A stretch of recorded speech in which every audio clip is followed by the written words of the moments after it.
जय श्री राम मित्रों, मेरे एस्ट्रोपेडिक चैनल में आपका मैं स्वागत करता हूं। प्लीज़ मेरे चैनल को आप सब्सक्राइब करके मेरे एस्ट्रोपेडिक चैनल को आगे बढ़ाइए। मेरे एस्ट्रोपेडिक चैनल को सब्सक्राइब करके बेल आइकन प्रेस करें, शेयर करें, लाइक करें, जिससे मेरा सभी वीडियो, जितने सारे वीडियो मैं बनाऊँ, आप तक आसानी से पहुँच सके, जिससे आप मेरे इस क्लास को देखें, आगे बढ़े, आपको कुछ सीखने को मिले, आप एस्ट्रोलॉजी के बारे में आपको पूरा ज्ञान हो। इसीलिए मैं आपसे रिक्वेस्ट करता हूं कि मेरे चैनल एस्ट्रोपेडिक को आप आगे बढ़ाएं। और भी जितने एस्ट्रोलॉजी क्लास जो सीख रहे हैं स्टूडेंट हैं, उनको भी इससे बहुत सारी मदद मिलने वाली है। आज भी मेरा क्लास पार्ट 3 जो है आपके लिए बेसिक ही है, क्योंकि मैंने आपसे कहा था 4-5 क्लास ऐसे लाऊंगा जिसमें आपको पूरा बेसिक क्लियर करके ही मैं आगे बढ़ूंगा, जिससे आपको कोई आगे परेशानी नहीं हो, आप अच्छे से सीख सके और भी आप किसी की भी कुंडली देख के उसको बता सके, उसको उपाय बता सके, उसको आप राह दिखा सके उसके बुरे समय में। क्योंकि आज के डेट में जितने भी सारे एस्ट्रोलॉजर है, मैं किसी को बताऊंगा नहीं कि कौन कैसा है नहीं है। ऐसे बहुत एस्ट्रोलॉजर है जो देख के कुंडली आपको बता देंगे, ये करो वो करो, इस रत्न को धारण कर लो, इस चीज़ को धारण कर लो, जिससे कोई फायदा नहीं होता है, कुछ नहीं होता है। आप खुद अपने से सीख कर आप अपने अच्छे बुरे टाइम का पता लगा सकते हैं। आपके लिए कौन सा रत्न अच्छा है, क्या रत्न आपके लिए शुभ है, क्या अशुभ है, क्या आपको धारण करना आपको समझ में आए, जिससे आपको कोई पैसा नुकसान नहीं हो।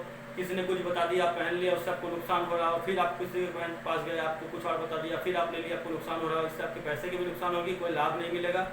इसलिए मैं आपको सिखा रहा हूँ, जिससे आप खुद देखें, खुद सीखें, आप खुद अपना फैसला ले सके, आप खुद से आगे बढ़ सके, आप अपने अच्छे बुरे समय को डिसीजन आप खुद ले सके।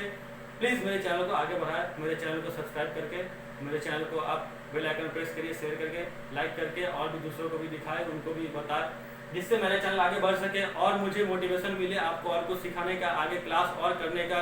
मैं छोटी सी क्लास में ही आपको अच्छी अच्छी चीज़ें सिखाऊंगा, जिससे आपको बहुत मज़ा आएगा। इस एस्ट्रोपेडिक पार्ट 3 में आपको आज मैं ग्रहों की डिग्री, ग्रहों की दृष्टि और कौन से ग्रह कौन से अवस्था में सूर्य से अस्त हो जाते हैं आपको बताऊंगा, जिससे आपको इससे आगे नॉलेज मिलेगी, आप आगे और अच्छे से सीख पाइएगा, आपको कोई दिक्कत परेशानियां नहीं होंगी। आइए चलते हैं क्लास की तरफ, आज अपने पार्ट 3 की तरफ। ग्रहों की डिग्री, पावर, बल, कौन से ग्रह कितने डिग्री में कितने पावर के होते हैं, कितने बलाबल लेके बैठे रहते हैं, आज आपको मैं ये सिखाने वाला हूँ, ये बताने वाला हूँ। ध्यान रखिएगा, 0 डिग्री से 6 डिग्री ग्रहों की बाल अवस्था होती है, जिसमें ग्रह कुंडली में योग कारक हो या मारक हो, वह 25% ही प्रभावी होते हैं। अगर अच्छे होंगे, कुंडली में शुभ होंगे, योग कारक होंगे, तो 25% ही प्रभाव देंगे, चाहे अच्छे प्रभाव दे, पॉजिटिव दे या नेगेटिव दे, नकारात्मक प्रभाव दे। 6 डिग्री से 12 डिग्री ग्रहों की युवा अवस्था होती है, जिसमें ग्रह 50% ही रिजल्ट देते हैं। वह ग्रह कुंडली में योग कारक हो या मारक हो, योग कारक होंगे तो 50% अच्छे प्रभाव दिखलाएंगे और मारक होंगे तो 50% ही बुरे प्रभाव देंगे।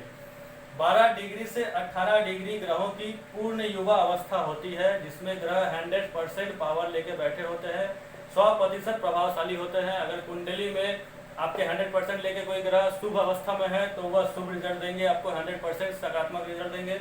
यदि आपके वह ग्रह मारक अवस्था में हो, अशुभ हो, तो 100% आपको बुरे परिणाम ही देंगे।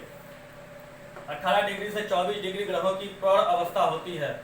उस अवस्था में 50 डिग्री अगर हो प्रौढ़ अवस्था में, तो 50, माफ कीजिएगा, अगर 18 से 24 डिग्री में ग्रह हो तो आपको 50% ही प्रभाव दिखाएंगे, या वो नेगेटिव हो या पॉजिटिव हो, शुभ हो अशुभ हो। आपको शुभ होंगे तो 50% ही रिजल्ट देंगे, अशुभ होंगे तो 50% ही आपको नकारात्मक रिजल्ट मिलेगी।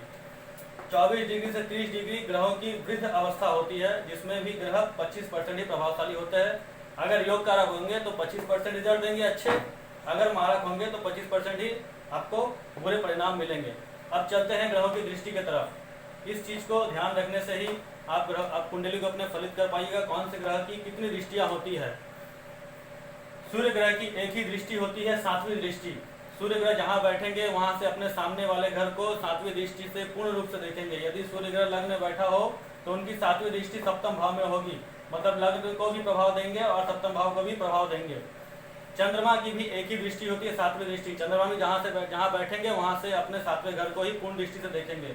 अगर चंद्रमा लग्न यहाँ बैठा हो सप्तम भाव में, तो लग्न में उनकी दृष्टि सप्तम भाव पूरी पड़ेगी, यहाँ का भी प्रभाव देंगे और लग्न का भी प्रभाव देंगे।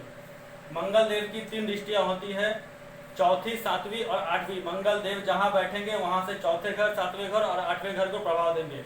यदि मंगल ग्रह द्वितीय भाव में बैठा हो तो उनकी चौथी दृष्टि पड़ेगी पंचम भाव में, और सातवीं दृष्टि पड़ेगी अष्टम भाव में, और आठवीं दृष्टि पड़ेगी नवम भाव में। मतलब यहाँ से पांचवें घर को, सातवें घर को, आठवें घर को और नवम भाव को अपनी पूर्ण दृष्टि से देखेंगे, उन्हीं को प्रभाव देंगे। बुध ग्रह की एक ही दृष्टि होती है, सातवीं। बुध ग्रह अगर मान लीजिए यहाँ बैठा हुआ है तो यहाँ से अपनी सातवीं दृष्टि से भाग्य स्थान को देखेंगे, इस घर को भी प्रभाव देंगे, इस घर को भी प्रभाव देंगे। गुरु की 3 दृष्टियां होती है, पांचवी, सातवीं एवं नवमी। जहां बैठेंगे वहां से गुरु पांचवें घर को, सातवें घर को और नौवें घर को पूर्ण दृष्टि से देखेंगे। अगर मान लीजिए गुरु यहाँ बैठा हुआ है दसम भाव में, तो पांचवी दृष्टि उनकी पड़ेगी द्वितीय भाव में, 1 2 3 4 5, इस घर को भी प्रभाव देंगे। सातवीं दृष्टि पड़ेगी यहाँ पे आपके चतुर्थ भाव में, यहाँ का भी प्रभाव देंगे। एवं नौवीं दृष्टि पड़ेगी आपके षष्ठम भाव में, यहाँ का भी प्रभाव देंगे। अगर अच्छे होंगे तो अच्छे रिजल्ट मिलेंगे, और गुरु अगर नेगेटिव होंगे तो नेगेटिव रिजल्ट मिलेंगे। शुक्र के भी एक ही दृष्टि होती है, सातवीं दृष्टि। जहां बैठेंगे वहां से सातवें घर को देखेंगे पूर्ण दृष्टि से। अगर मान लीजिए शुक्र यहाँ बैठा हुआ है तो सातवीं दृष्टि उनके 11, 10, 11 भाव में पड़ेगी, लाभ स्थान में पड़ेगी। यहाँ के भी अच्छे रिजल्ट मिलेंगे, यहाँ के भी अच्छे रिजल्ट मिलेंगे अगर शुक्रदेव योग कारक हुए तो। शनि की होती है 3 दृष्टियां, तीसरी, सातवीं और 10वीं। यदि मान लीजिए शनिदेव यहाँ बैठे हुए चतुर्थ भाव में, तो उनकी दृष्टि पड़ेगी षष्टम भाव में, उनकी सातवीं दृष्टि पड़ेगी दसम भाव में, और 10वीं दृष्टि पड़ेगी 8, 9, 10 लग्न में। जहां बैठेंगे वहां से तीसरे स्थान को, सातवें स्थान को और 10वें स्थान को अपनी पूर्ण दृष्टि से देखेंगे। राहु और केतु की गुरु की तरह ही 3 दृष्टियां होती है, पांचवी, सातवीं, नौवीं। जहां बैठेंगे वहां से पांचवी और सातवें और नौवें घर को देखेंगे पूर्ण दृष्टि से। और एक बात ध्यान रखिएगा, राहु जहां बैठेंगे ठीक उसके सीधे केतु की भी स्थिति होती है 180 डिग्री के अंदर में। यदि मान लीजिए राहु लग्न में बैठा है तो केतु यहाँ सप्तम भाव में बैठेगा। यदि मान लीजिए राहु यहाँ बैठा है पंचम भाव में तो केतु यहाँ बैठेगा एकादश भाव में।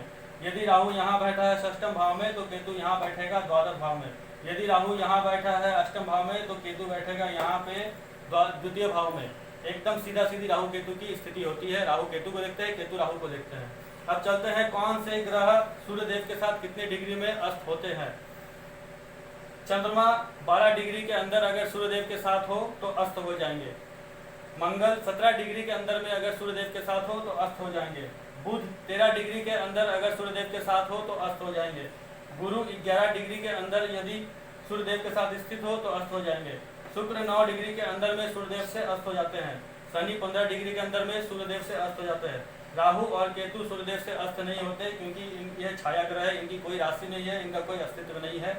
आइए चलते आपको समझाते हैं कुंडली में कैसे होता है। मान लीजिए सूर्यदेव चतुर्थ भाव में बैठे हैं 27 डिग्री लेकर, वहीं बुध 18 डिग्री लेकर सूर्यदेव के साथ युति में हो तो बुध अस्त हो जाएगा, क्योंकि 18, 27, 9 डिग्री के अंदर में बुध ग्रह स्थित है सूर्यदेव के साथ। बुध ग्रह 13 डिग्री में अस्त हो जाते हैं। यहाँ 9 डिग्री के अंदर में बुध अस्त हो गए।